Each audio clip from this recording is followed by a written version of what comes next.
You heard the man. Off we go to game 2. This is earlier today. The Golden State Warriors getting set for that game this evening. This is go time for the Houston Rockets. Remember, teams are 5-30 in best-of-7 series when they lose their first 2 games at home. As we say hello to our reporter covering the Golden State Warriors, Ohm Youngmisuk. Ohm, in game 1, Steph Curry was a bad man. But do you expect 37-year-old Steph to continue to have the usage rate that we have been seeing here?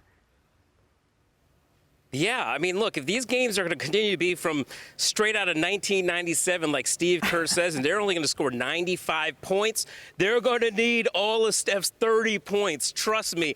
I talked to Buddy Hield this morning at shoot-around and said, as a shooter, what is it like to see Steph have to fight through 1, 2, 3 guys grabbing him, hugging him just to get free? And he said, you know what? Right now, everything is in a right mental space for Steph.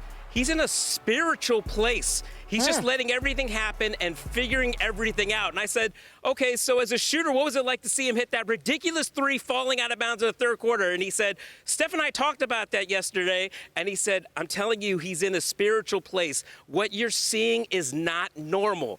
Perhaps it had something to do with Easter Sunday. I don't know. They were also playing some church music at shoot-around last Sunday. I did not hear church music at shoot-around this morning, but let's see if tonight, if Steph can make this the house of Curry once again. If the spirit of Steph Curry continues to flow, Ohm Youngmisuk, thank you so very much. Enjoy tonight's game, my friend. It was a little 30 for 30, right? In game 1, Steph recorded his 7th career 30-point playoff game against the Rockets, tied for his most against any opponent with the Cavaliers and the Blazers here. Chiney, I'm going to get to you in just one hot sec for a breakdown of this game. But what do you say? Should we talk to our reporter covering the Houston Rockets first? Let's do that. Michael Wright is joining us now because, Michael, you put up a story on ESPN.com today, and really it keyed in on detailing the Thompson twins. And men, he struggled a little bit here in game 1. What are you expecting in game 2?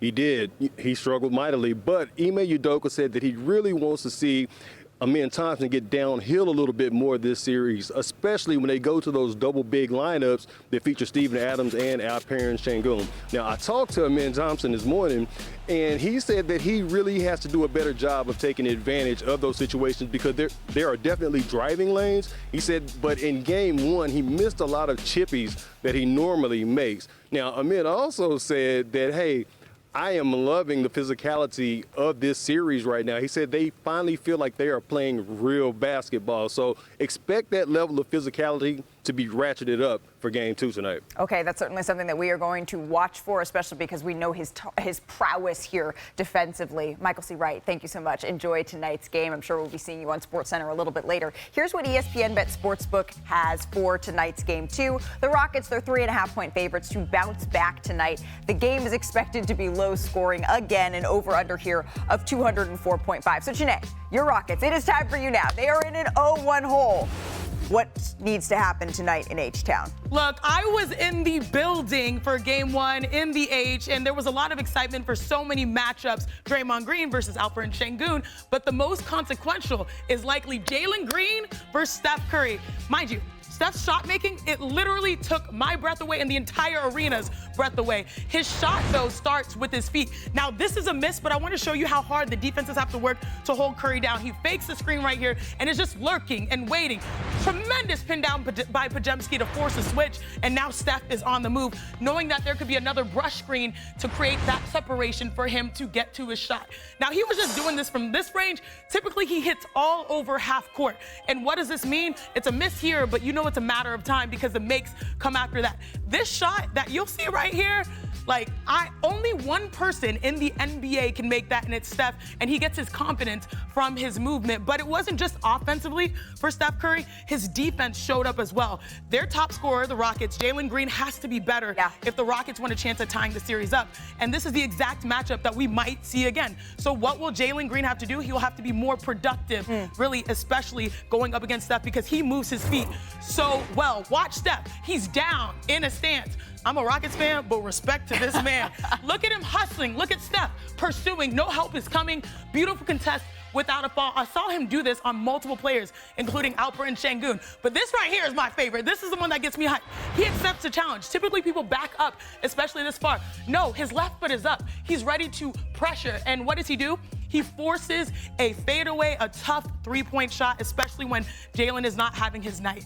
Jalen Green is averaging just 5.3 points per game on 21% shooting in his last 4 games, scoring in single figures in each one. But remember, he didn't have his usual minutes at the end of the season, but they need more minutes and more production if this matchup is going to go the distance. Houston Rockets certainly have another level they need to take it to offensively, but the Warriors have another level they can take it to offensively. What are you expecting to see? Tonight, you're talking about just one game. Not for the series, I expect Golden State to be able to figure out how to do what they did the other night 4 times. Tonight, I expect Jalen Green to have a 15 or 18-point night. He doesn't have to explode. And I expect Mr. Şengün, who was excellent in game 1, to have a game that is old-fashioned numbers. Steve Kerr talked about old-fashioned score. I'm talking about a 31 and 15 rebound night. Şengün can do that. Steve almost conceded in his post-game talks in his pregame yesterday. Offensive rebounds, we're going to give up a lot of those, and Şengün's going to grab a lot of them. I hear you on that, but isn't that what happened in game 1? Şengün has himself a night, but their backcourt goes 7 of 34 in there. Well, that can't happen. That's what I'm saying. Jalen Green's going to play better. Okay. They're all going to play better. The Rockets, that's their first. You know what it's like? I'm comparing it to the Pistons game 1 against the Knicks. All right. The Pistons are figuring this out on the fly. It's a young team. They haven't been there. Houston, with notable exceptions like Fred VanVleet, they're figuring it out. Jalen Green has to play better. Şengün will be even more prolific. Tonight. Well, Draymond's earning his reputation as a DPOY candidate in this series. This is big boy basketball. Yeah. Like, it's tough and, you know, Saginaw's Draymond is.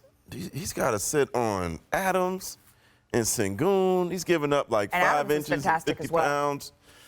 And so the thing is, should Steve use post more, Looney more, blow the dust off of Jackson Davis?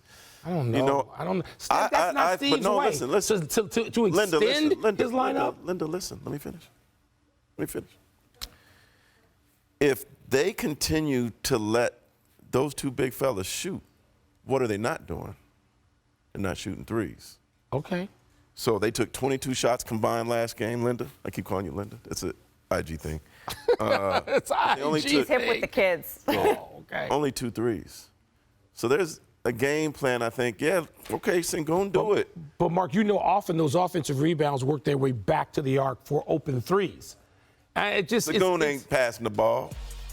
I don't want him to. I want him to shoot 75% right down there. You don't need as many threes. Me, I'm wondering how the Rockets can generate more offense here, because defensively they were able to hold their own. It felt like the game plan was, all right, Alperen Şengün, especially in the first quarter, he has this emphatic dunk to start the game, but they're not getting a lot of help from their guard play especially. And the experience of a Steph Curry, of a Jimmy Butler in those sort of moments, particularly in tight games down the stretch, they were just able to overpower the Rockets offensively. They're going to need a little bit more here from the Jalen Greens of the world, who loves the moment, who relishes the ability to step into that spotlight. He's going to need to be able to shake himself free a little bit more, as Chiney just detailed, for the Rockets to even up the series before it shifts back to Golden State. And Fred VanVleet, a proven champion, it's one of the reasons that they brought him in.